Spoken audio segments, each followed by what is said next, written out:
Well, in particular, I want to thank Chandrima Charity, the Quran and Shivani. I'm thankful to the audience for their presence.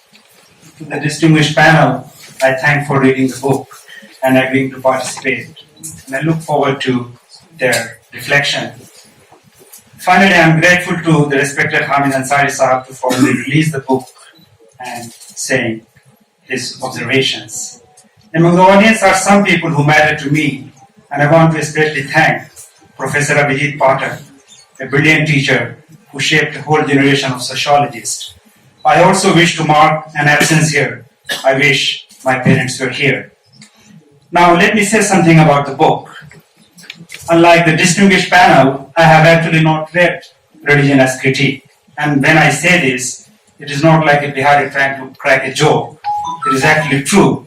To be more precise, I have not read it ever since it was published. Therefore, it is easy as well as difficult to say something about the book. But here I try.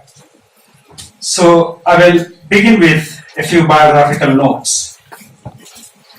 Events, especially during the teenage years, influence question one pursues later in life.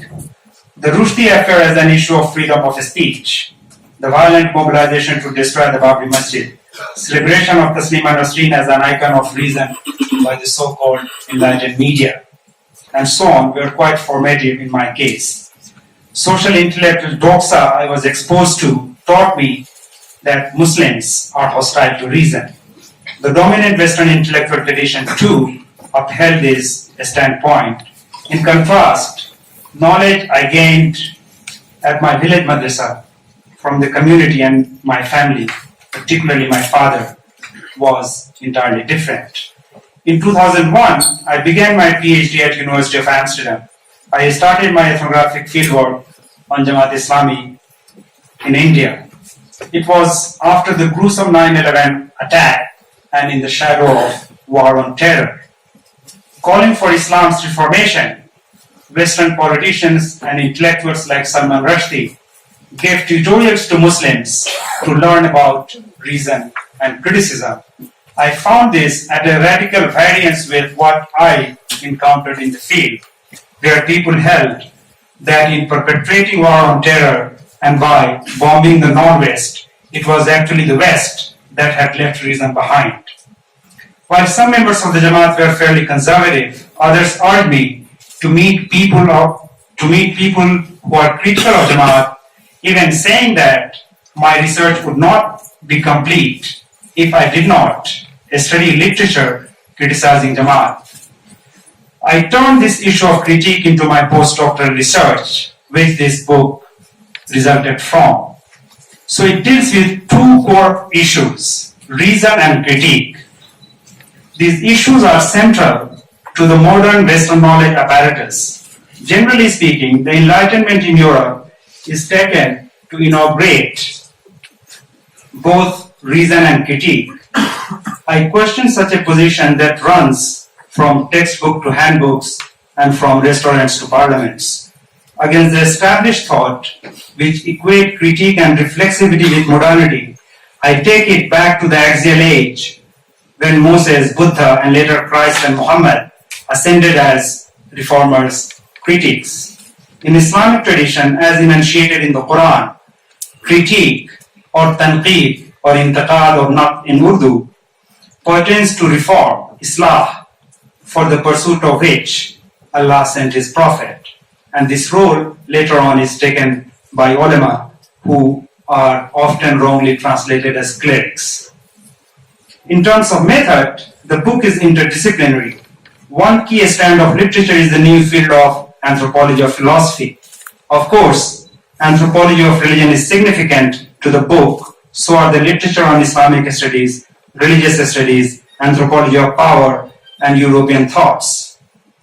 As studies of India is integral to this book, I will briefly say how religion as critique differs from other works of Indian scholarship. When one talks about reason and critique in India, Amartya Sen's argumentative Indian often is mentioned. Sen surely talks about India, so do I. However, we both talk about a different India and quite differently. Sen and his commentators like Ramchandra Guha and many others either erase Muslims from their accounts, or if they discuss Muslims, they take Muslims as a statistical entity or sheer numbers. In contrast, I analyze Muslims as a thinking subject with their own traditions of thought and reasoning.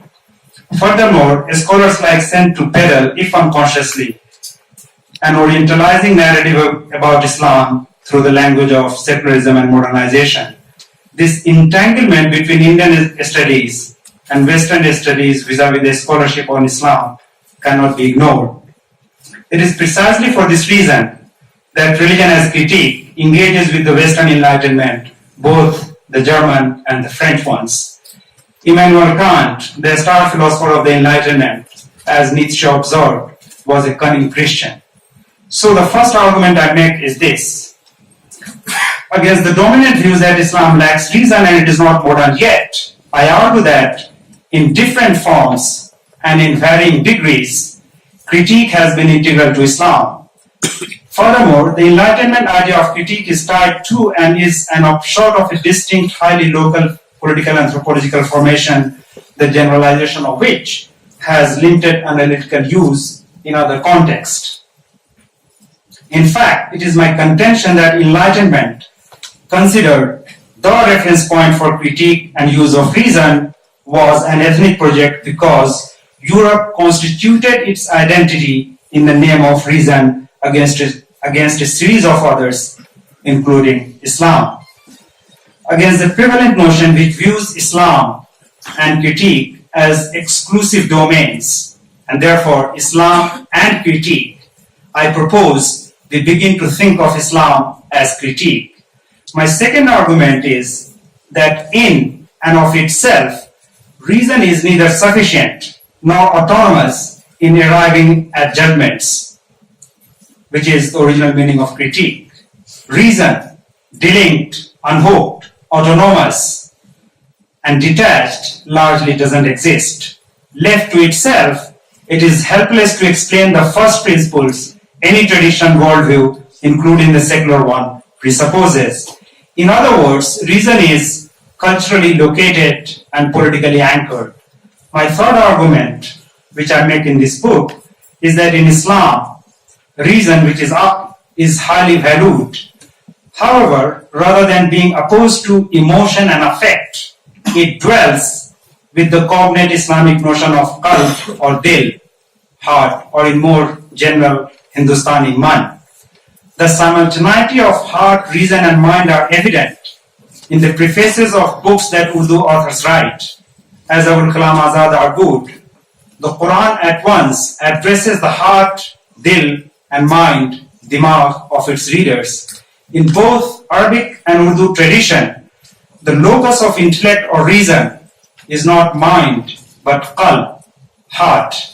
Even for Sayyid Ahmad Khan, the greatest champion of reason in 19th century British India, the heart was the locus of doubt as well as satisfaction about philosophical arguments. Finally, religion as critique makes a strong case for extending the practice of critique from the domain of the elite to ordinary subject. It argues that non-intellectuals like Khan Abdul Ghaffar Khan and lakhs of ordinary followers of Khudai Khidmatgar too enacted and participated in critique. It also focuses on Indian proverbs as exemplification of critique. However, I do not mean that ordinary individuals and people with PhDs are critics of the same kind. When Gramsci observed that all men are intellectuals, he also said that all of us can and often do make omelets, but all of us are not necessarily cook or master chefs. In short, these are the aims and arguments of religion as critique, and I look forward to comments and questions from the panel.